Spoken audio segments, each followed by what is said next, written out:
this is Church of Caboose, and for today's Destiny 2 video, we are going to be talking about how to be prepared for Season of the Worthy. But before we get on into it, please smash the like button and subscribe to my channel if you want to kind of see more stuff from me, and just the like button will just help me out. Even if you hit dislike, it still helps me out because, you know, weird algorithms.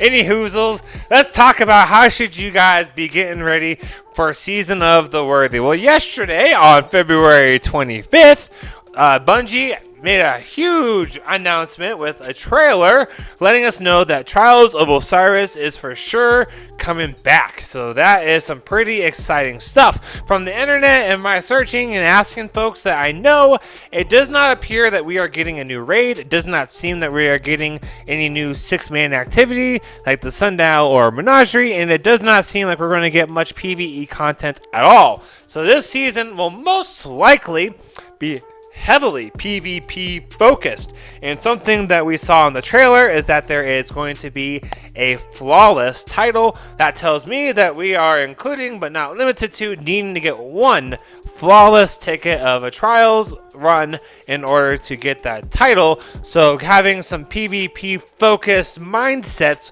will really help us out, especially in that first week, if you guys take the advice that I'm about to drop for y'all.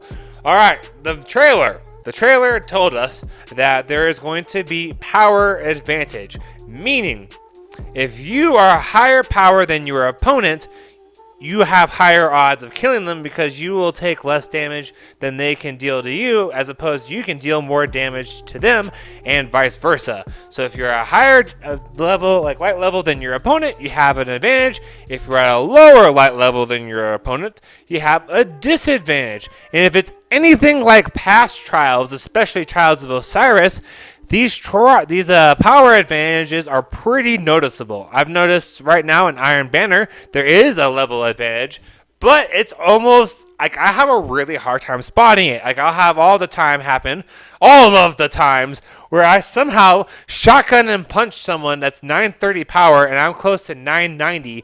They don't die. They turn around like, oh, you're there? Shoot me in the face with their shotgun and it kills me from full health. So like Iron Banner is not a good indicator of past trials power advantages and what it feels like to be playing at an advantage or a disadvantage. And so all of my advice is going to be geared around leveling up and getting gear while saving yourself resources, farming time, and just time in general. So, now that we've gotten that out there, we're going to be talking about getting pinnacle rewards because you want to get to a 970 base power. The reason we want 970 base power is that's the highest power you can get purely from your armor and weapons. Everything past that would be artifact power, and artifacts seem to get wiped every single season, so I would imagine Season of the Worthy, our artifacts will become irrelevant. They will start over, and that first weekend, maybe even like 2 or 3 weekends of trials, will be who has the higher base power will probably be the one that's more likely to win that firefight, with the course excluding those players who just happen to be really good. We're talking about just kind of broadly speaking. So what should you guys be playing first every single week? And then we're just going to kind of go down the list in the order that I myself am playing in preparation for Season of the Worthy, trying to get myself to 970 base power level. The first thing I would suggest you do is a Master Nightfall. Sorry, I sometimes get them mixed up with Nightmare. So a Master Nightfall should be your first thing you do. Make sure you do it at 100k and that you kill all of the Overload champions. When I finish this Master Nightfall today as I'm recording, I think I got some bizarre instance where I got 4 rewards. I think you're normally supposed to get 3, but maybe 4 isn't uncommon. Let me know down below. I'm just really curious because I don't play these Master Nightfalls that much, so maybe it's 4 rewards, but I got 3. That is a pretty good number of pinnacle rewards to get, considering it's only like less than a half an hour to get those rewards. Things like the raids and the Sundial can take a half hour or longer. If it's a raid of Guard and Salvation, you're probably going to do more like an hour. And you're getting basically the same number of rewards. So it's fantastic to do the 100k Nightfall first, just because of the time you will save yourself. If you kill all of those overload barriers, you will also get Ascendant Shards. These Ascendant Shards are fantastic to have because you should save them for masterworking your favorite exotic piece of armor that is a PvP focused piece of armor. For my Titan, I will probably worry about masterworking my Furiosas, or my, I can't say that, but the chest piece that gives you 2 grenades. That's just kind of what I'm anticipating masterworking my Titan. My Hunter, I want to masterwork my Dragon Shadow chest exotic armor that will let me do all the dodges and get reloads on my weapons and melee. And then for Warlock, I'm not 100% decide what I want to masterwork on my Warlock for PvP. But if I figure that out, I will probably put a comment for that down below. If you have suggestions of what I should masterwork exotic armor wise for PvP on the Warlock, let me know. The point is, save your Ascendant Shards or use them to masterwork exotic armor. That is what the Ascendant Shards are why I'm suggesting you do the Master Nightfall and 100k at the same time instead of just the 100k. If you have a hard time finding fire teams and stuff, just join my Church and Friends Discord server, especially if you're on Xbox, and I will do my best to help you all out with getting those things done, especially because each week I'll be doing them anyways.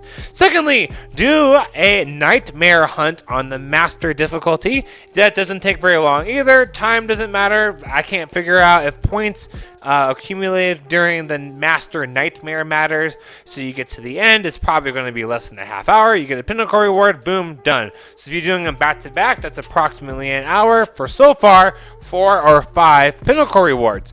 Then the third thing I would do is the Pit of Heresy. You get a pinnacle reward for, I believe, 4 of the 5 encounters. I might be wrong, it's either 3 or 4, and those Pit of Heresy runs are super hard, probably takes about a half hour to 45 minutes, depends upon how slow or fast your fire team is, and so far now we're at about an hour and a half to 2 hours of playing for somewhere in the neighborhood of 8 to 10 pinnacle rewards. So that's pretty good, right? Alright, and then I would suggest, if you're still missing something, run the Garden of Salvation raid. We already went through all of our 3-minute activities, so you might as well just look at doing the raid if you're still missing stuff. You could also do the challenge, whatever the challenge activity or encounter is for the week. That'll give you an extra pinnacle reward. So you could get 4 or 5 pinnacle rewards, depending upon if you do the challenge or not. And so if that takes you an hour, we are now at about 3 hours of playing for somewhere around 13 to 15 pinnacle rewards.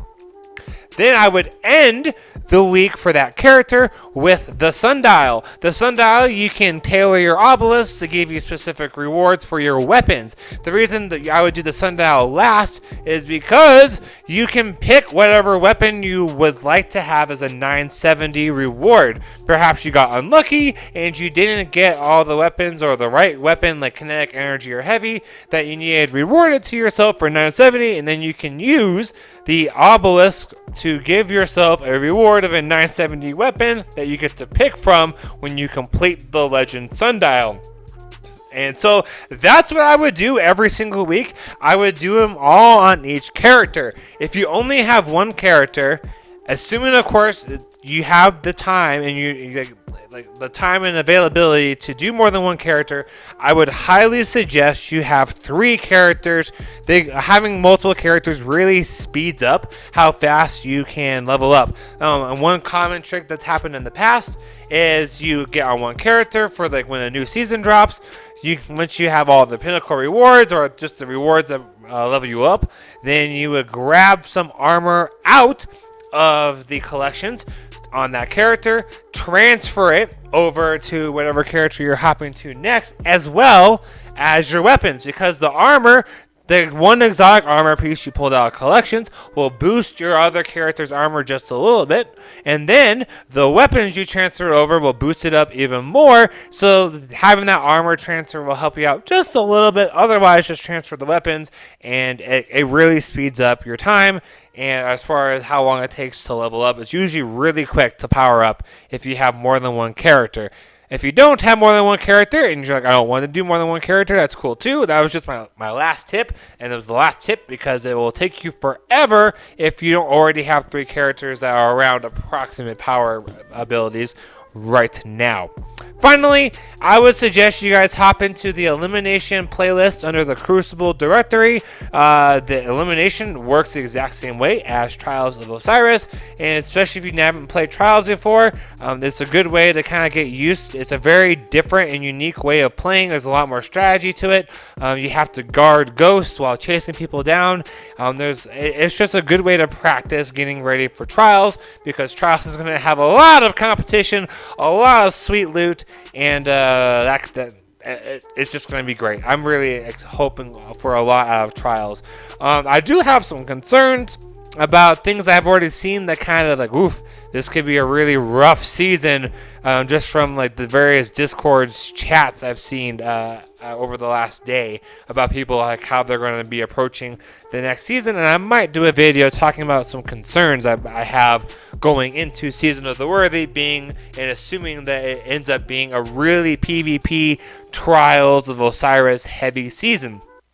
Alright guys, thank you all so much for watching. Please let me know if these tips helped you guys out, and to know more what I would suggest you focus on playing if your main deal is getting ready for the next season. Of course, you can use Charlemagne to figure out what weapons are the best. I would suggest trying to get like Bygones, the Mindbenders, and if possible the Truth rocket launcher, or some kind of a rocket launcher that tracks. That's just what I would do, and if you want more details, let me know, and maybe I'll make a video about the PvP weapons I suggest that you guys get. But I believe I also talk about that in my Trials video that will have linked in the card as well, and so just check that out, because I'm pretty sure I talked about all the how Trials works and the weapons you guys should have going into Trials. Thank you guys all so much for watching. Again, hit the like button, subscribe to my channel if you want to keep up. You guys are all awesome. I am Church of Caboose. Have a great week and happy grinding, y'all.